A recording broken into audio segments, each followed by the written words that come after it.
Who's ruling Australia? A behavioural political analysis. When Australians started realising accountability and survival were moving in different directions.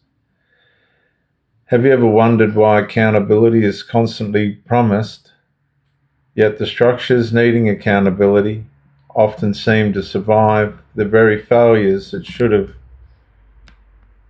restrained them?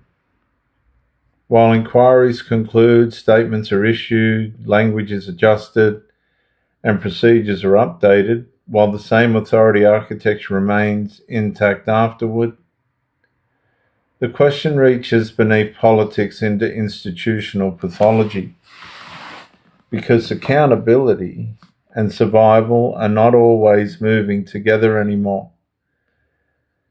Then slowly another recognition begins surfacing beneath the constitutional fatigue.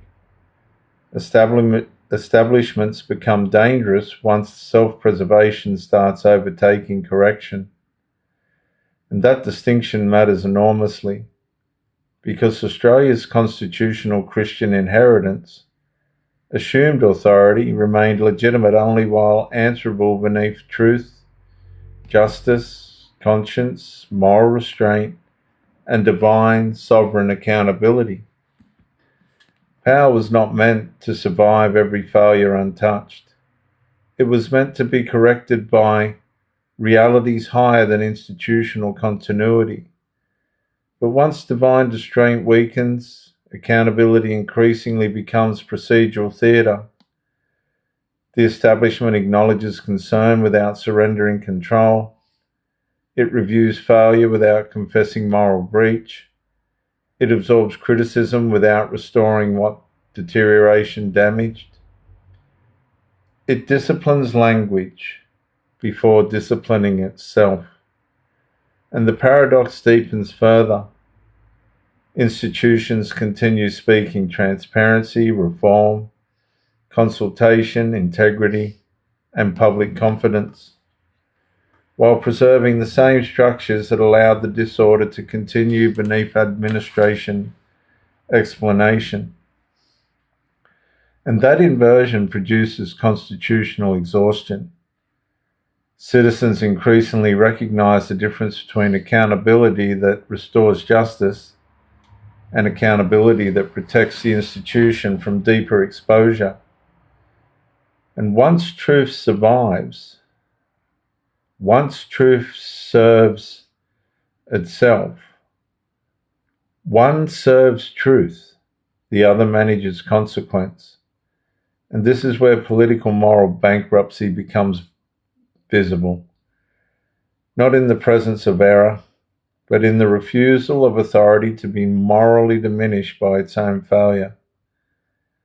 The population pays the price, financially, psychologically, constitutionally, spiritually, and civilizationally. Yet establishment continuity remains protected through procedure, language, delay, and managed responsibility diffusion. That's why lawful citizen defence now requires sharper discernment. Truth precedes reputation. Justice precedes institutional comfort. Conscience precedes procedure.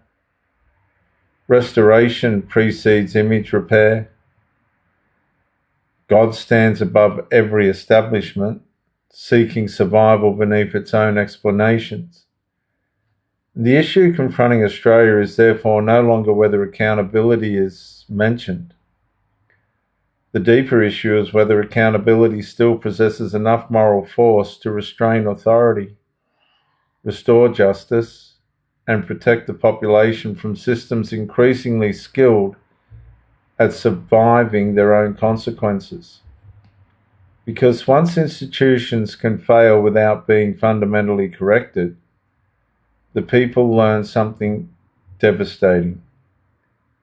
The system protects itself differently from how it protects them.